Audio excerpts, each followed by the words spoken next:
Everyone, hopefully आप सब खैरियत से होंगे। How to stop worrying and start living by Dale Carnegie. Summary part 2। Chapter 1 जो मैंने चूज़ किया है वो है don't let the beetles get you down. ज़िंदगी में हमारी ये नेचर होती है कि हम छोटी छोटी चीज़ों को, छोटी छोटी प्रॉब्लम्स को, बहुत छोटी प्रॉब्लम होती है उसको हम एग्जैजरेट करते हैं, उसकी इंपॉर्टेंस को एग्जैजरेट करते हैं और फिर उसके बारे में वरी करते रहते हैं। यानी किसी छोटी सी बात पे आपने किसी से झगड़ा कर लिया, अब आप खुद ही परेशान हो रहे हैं। तो छोटी छोटी चीज़ों को इग्नोर करने की प्रैक्टिस करें। छोटी छोटी चीज़ों को इग्नोर करने की आपने प्रैक्टिस करनी है, अपने आप को ट्रेन करना है छोटी चीज़ों को एक नए पॉजिटिव एटीट्यूड से देखने के लिए। नेक्स्ट चैप्टर जो मैंने चूज़ किया है वो है the law of averages. The law of averages आपकी बहुत सारी वरीज को सॉल्व कर सकता है। असल में हमारे जो माइंड है इसमें अवेलेबिलिटी बाइस होता है, यानी हम एक लिमिटेड इन्फॉर्मेशन को ट्रू समझ लेते हैं। लेट सपोज आपने किसी मूवी में, न्यूज़ चैनल में एक्सीडेंट्स के बारे में देखा या यूट्यूब पर वीडियोस, एक्सीडेंट्स की वीडियोस देखी। अब आपके दिमाग में एक फ़ियर क्रिएट हो गया एक्सीडेंट्स को लेकर। अब आप जब भी ट्रैवल करेंगे आपको एक्सीडेंट का फ़ियर रहेगा। तो ट्रैवलिंग करने से पहले आप वरी करते रहेंगे, भाई एक्सीडेंट हो गया तो क्या होगा, एक्सीडेंट हो गया तो क्या होगा। अगर आप लॉ ऑफ एवरेजेस को देखें तो आपकी प्रॉब्लम सॉल्व हो जाएगी उसी वक्त। लॉ ऑफ एवरेजेस क्या है कि आपने स्टैटिस्टिक्स को देखनी है। एक्सीडेंट होने के चांसेस आपके कंट्री में कितने हैं।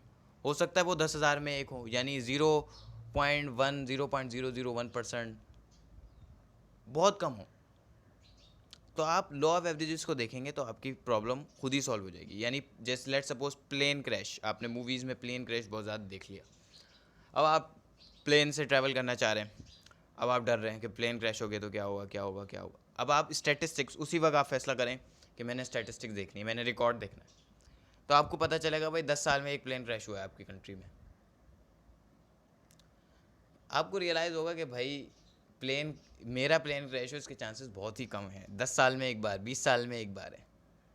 तो इससे आपकी बहुत सारी वरीज सॉल्व हो सकती है। नेक्स्ट चैप्टर है don't try to saw the sawdust. इस चैप्टर में लेसन ये है कि हम पास्ट को चेंज नहीं कर सकते, लेकिन हम पास्ट को एनालाइज कर सकते हैं।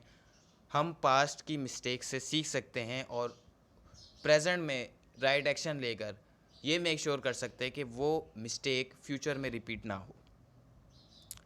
और दूसरा सबक ये है कि हमें ना don't cross your bridges until you come to them. Future में कोई प्रॉब्लम क्रिएट हो सकती है, फ्यूचर में कोई अनसर्टेनिटी है, कोई डिज़ास्टर हो सकता है जो आप कंट्रोल नहीं कर सकते। उसके बारे में अभी से परेशान होना बेवकूफ़ी। एक बार आप अभी परेशान हो रहे हैं, एक बार वो डिज़ास्टर होगा जब परेशान होंगे।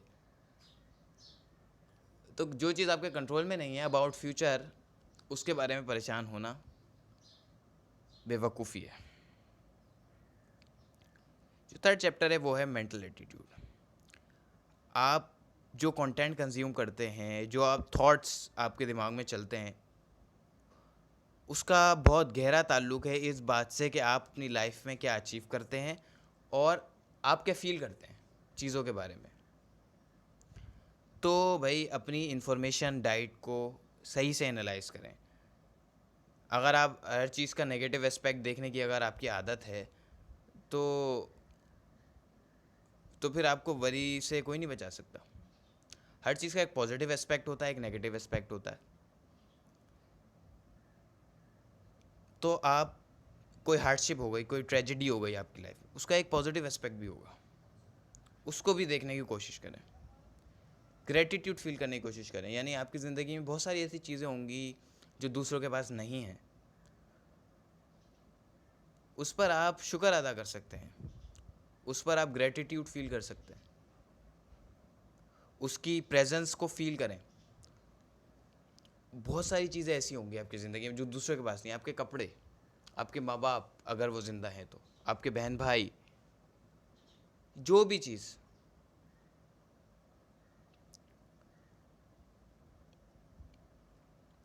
और दूसरा लेसन ये है कि भाई हम फीलिंग्स को डायरेक्टली कंट्रोल नहीं कर सकते, लेकिन हम एक्शंस को कंट्रोल कर सकते हैं, जिससे हम इनडायरेक्टली फीलिंग को चेंज कर सकते हैं। लेट सपोज आप ऐसे पोस्चर में बैठे हुए हैं कि जो डिप्रेसिव है, यानी आप यूँ टुन होके बैठे हुए हैं, तो आप लेजीनेस आप खुद ब खुद फील होना शुरू होगी। अगर आप ऐसे पोस्चर में बैठे हुए हैं जो एक्टिव है थोड़ा, तो आप एक्टिव फील करना शुरू हो जाएंगे। या लेट सपोज आपको सुस्ती आ रही है, आप बेड पे लेटे हुए हैं, आप लेटे रहेंगे तो सुस्ती आपकी बढ़ती जाएगी। अगर आप खड़े हो जाएं, थोड़ा एक्टिव हो जाएं, तो आपकी सुस्ती ख़त्म हो जाएगी। जैसा कि सुबह होता है, सुबह अगर आप अलार्म बजा, आप खड़े हो जाएं या अपने काम करना शुरू हो जाए, तो आपकी सुस्ती कम हो जाएगी। अगर आप उसी बेड पर लेटे रहेंगे तो आपकी सुस्ती बढ़ती रहेगी। तो ये एक इनडायरेक्ट वे है टू कंट्रोल फीलिंग्स।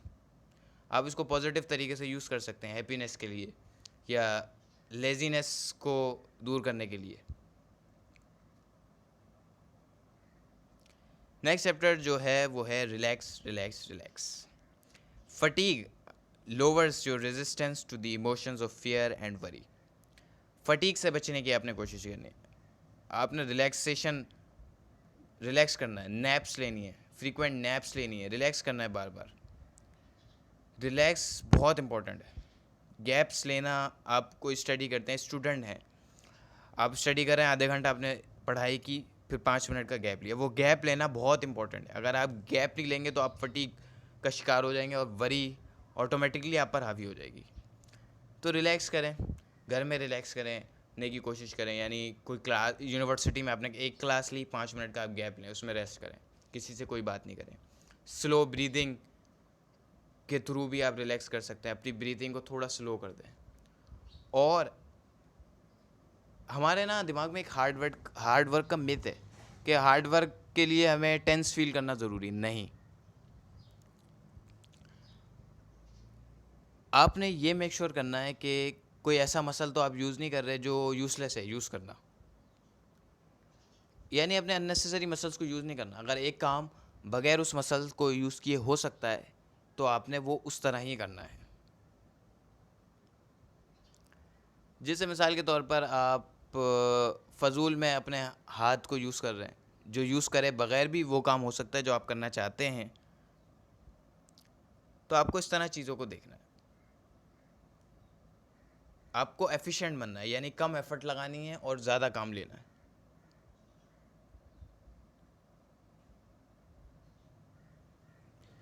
तो ये हमारे समरी का पार्ट 2 ख़त्म होता है। Thank you so much for watching. Good bye.